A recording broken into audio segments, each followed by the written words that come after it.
Dhoksaa macaafa qulqulluu kanaa utuu biran darbiin hanga dhumaatti dhaggeeffachuudhaan akka ati dinqisiifattu abdii guddaan qaba.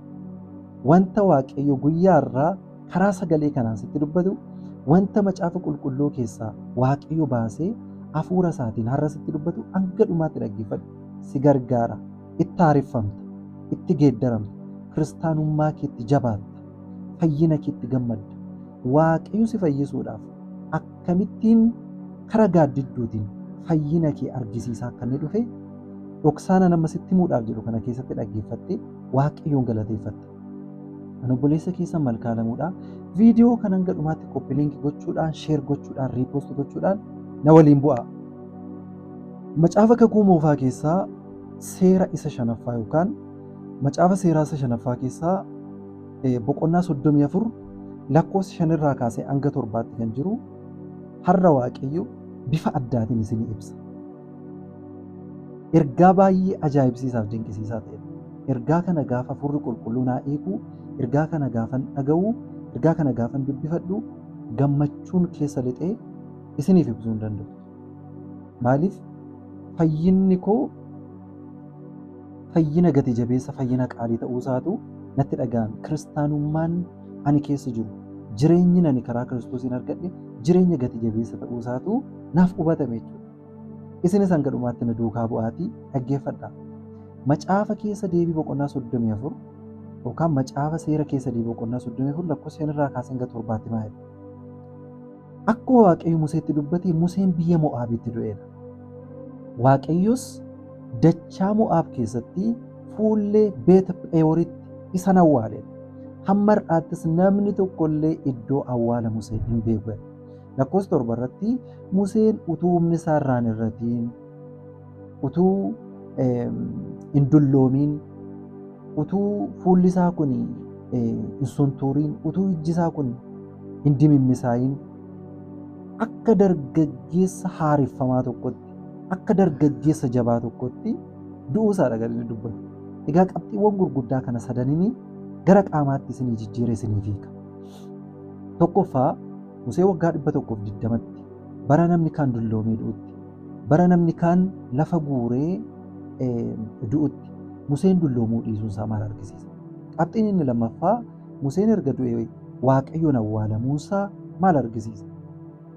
Inni sadaffaan iddoon awwaala Musee kun saba Israa'el duraa dhokachuunsaa yookaan sabni Israa'el akka hin barre, akka hin beekne ta'uunsaa maal argisiisa? Egaa macaafni qulqulluun akkuma dubbatu Museen fakkii wanta gurguddaa lama akka ta'e hubachuu dandeenya. Tokkoffaa Museen raajii guddicha ta'uudhaan saba Israa'el irratti gooftaa ta'uudhaan, masfinii guddaa ta'uudhaan saba Israa'el naannoo waggaa 80 oliitiif kan tajaajilaa turedha. Akkuma gooftaan keenya Yesuus Kiristoos Wangeela Yohaannis boqonnaa 5 lakkoofsa 45 irratti dubbate, ani fuula abbaa kootti isin hadheessu. Fuula abbaa kootti ani isin hin hadheessu, garuu qaamni biraa isin hadheessu jira. Innis Musee isa isin abdattanidha jedhee. Fariisotaa fi Saduuqota kakuu haaraa yookaan saba Israa'elii gooftaa keenya Yesuus Kiristoositti amanuu didanii jechuudha. Egaa bakka sanatti gooftaan keenya Yesuus Kiristoos Musee inni isin abdattan sun isin hadheessa jechuunsaa Museen fakkii seeraa ta'e tajaajiluu isaa argisiisa jechuudha. Musee namicha kakuu moofaa keessatti waggaa 120 jiraate yookaan waggaa 80 oliif saba Israa'el yookaan abboota keessan gaggeessaa turetti isin hadheessa jechuusaa otoo hin taane seera Museen fakkii isaa ta'e argisiise sana. Seerota 623 sanatu isin hadheessa. Kana jechuunsaa seerri karaa Museetiin kenname yookaan seerri Waaqayyoo abboommiiwwan kurnan dabalatee seera 613 walitti seerri 623 guutummaansaa waa'ee koo dhugaa ba'aa tura waan ta'eef isin anatti amanuu dhiisuu keessan irraa kan ka'e seerichi isin hadheessa jechuu barbaade jechuudha. Museen isin hadheessa yeroo jedhu jechuudha. Egaa Museen fakkii seeraa ta'ee ibsameera jechuudha macaafa qulqulluu keessatti. Egaa kan ergan isiniin jedhee booddee Museen erga tajaajila isaa xumuree waggaa 120 xumuree du'uu jala gaafa ga'u Waaqayyo erga barri Museen tajaajila itti kenne xumurame booddee Iyyaasuu Iyyahooshuwaa kan ta'e fakkiif agarsiistuu gooftaa keenya Yesuus Kiristoos yookaan fakkii ayyaana Waaqayyoo ta'e akka jala qopheessaa ture macaafa qulqulluun hin dubbata jechuudha. Waaqayyoo seera keessa boqonnaa 34 lakkoofsa 5 irraa kaasee hanga 7tti dubbate keessatti Museen erga du'ee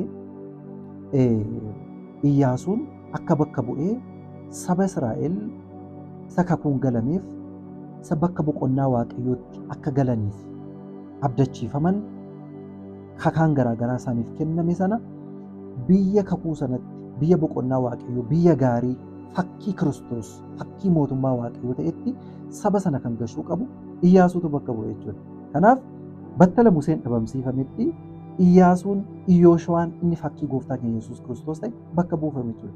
Kanaaf Museen fakkii seeraa ta'e tajaajila jechuudha. Waaqayyo Musee awwaaluunsaa seera kakuu haaraa keessatti fiixaan baasuusaa, diiguusaa, raawwachuusaa, fuula amantoota kakuu haaraa dura dhoksuusaa, battala seerri kakuu haaraa keessatti dhokatetti fiixaan ba'etti immoo ayyaanni Waaqayyoo yookaan ilmi Waaqayyoo Yesuus Kiristoos kakuu dhiiga isaatii waan dhaabeef bu'uura Luqaasii boqonnaa 22 lakkoofsa 20 irratti Luqaasii 22 lakkoofsa 20 irratti xoofoon kuni dhiiga koo isa kakuun haaraan ittiin dhaabbatudha. Egaa battala seerri dhabamsiifametti yookaan battala kakuu moofaa keessatti Museen dhabamsiifametti Iyyaasuu inni fakkii ayyaana Waaqayyoo yookaan Yesuus Kiristoos ta'e akkuma bakka bu'ee kakuu haaraa keessattis battala seerri bu'uura Maatewos boqonnaa 5 lakkoofsa 17tiin gooftaan keenya Yesuus Kiristoos seera deeguufan dhufe otoo hin taane fuulfiil gochuudhaaf tetelestai gochuudhaaf raawwachuufan dhufe jedhee wangeela Yohaannis boqonnaa 19 lakkoofsa 28 irratti immoo dubbii macaafichaa yookaan seerota kakuu moofaa fi dubbii raajota kakuu moofaa fiixaan baasuudhaaf nan dheebodhe jedheedha. Gooftaan keenya Yesuus Kiristoos fannoorra taa'ee kan dheebote bishaan miti. Dheebuu foonii dheebote otoo hin taane seera fiixaan baasuudhaaf dhufe sana fiixaan baasuudhaaf nan dheebodhe jedhee lakkoofsa 30 irratti immoo fiixaan baheera jedhee hafuura isaa kenneedha.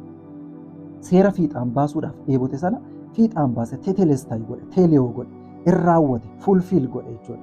Battala fuulfiil godhetti dhiiga isaa sanaatiin karaa du'uu isaa sanaatiin Waaqayyoof biyya lafaa yookaan namoota biyya lafaa gidduutti karaa haaraa kakuu isa caalu bane.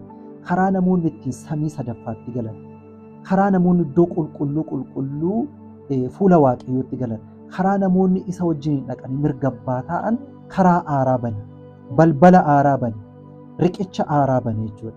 Kanaaf kakuu moofaa keessatti Museen dhabamsiifamuunsaa keessumattuu lakkoofsa 7 irratti utuu hin dulloomin, utuu humni isaa irraan hir'atiin, utuu iji isaan dimimmisaayin dargaggummaa isaatiitti du'e jechuun seerri utuu dogoggora tokkoyyuu hin qabaatiin, utuu hir'ina hin qabaatiin, utuu balleessaa hin qabaatiin, gaariif sirrii ta'e utuma jiru Waaqayyo seericha fiixaan baasuu waan barbaadeef bara seerichaatti xumura gochuu waan barbaadeef seericha raawwate jechuudha.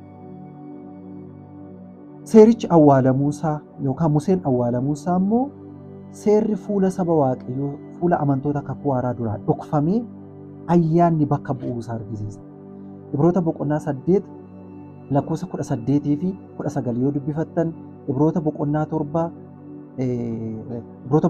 lakkoofsa 18 fi 19 Ibroota boqonnaa 8 lakkoofsa 7 Ibroota boqonnaa 9 lakkoofsa 10 booddee Roomee boqonnaa 10 lakkoofsa 4 Wangeela Yohaannis boqonnaa 19 lakkoofsa 30 irraa yoo dubbifattan seerichi fiixaan ba'uusaa argisiisa. Seerichi raawwatamuusaa argisiisa. Kakuu moofaa keessatti battala Museen dhabamsiifametti Iyyooshuwaa yookaan Iyyaasuun inni fakkii Yesuus Kiristoos ta'e bakka bu'eetu saba Israa'eliin biyya aannaniif dammaa biyya boqonnaa Waaqayyoo isa fakkii mootummaa Waaqayyoo ta'etti isaan gashe. Kakuu haaraatti immoo battala seerri fannoo irratti fiixaan ba'etti Yesuus Kiristoos mootummaa Waaqayyootti nu gashutu bakka bu'e. Kun waggaa 2000 oliitiif namoonni karaa Yesuus Kiristoos mootummaa Waaqayyootti sassaabamaa jechuudha. Kanaaf kakuu moofaa keessatti Museen dhabamsiifamuusaa, Museen Waaqayyoon awwaalame iddoon awwaala isaa dhokachuunsaa, iddoon awwaala isaa nama kamiin iyyuu akka hin beekamne ta'uunsaa namoonni reenfa Musee baasanii akka waaqa tolfamaatti akka ittiin saganneef utuu hin taane akka teolojiyaanonni tokko jedhanitti wantichi reevileeshinii hafuuraadha, dhoksaa hafuuraadha. Waaqayyo seera sana dhoksuusa, seera fuula saba kakuu haaraa duraa dhoksuusaadha kan inni argisiisu. Kakuu moofaa keessatti Musee awwaaluunsaa, Musee dhoksuunsaa kakuu haaraa keessatti fuula amantootaa duraa seera dhoksee ijji amantootaa ayyaana waaqayyoo rakkatamuuf. Kanaaf dhoksaa kana bifa kanaan hubadhaa. Ayyaana waaqayyoo isiniif haa baay'atu.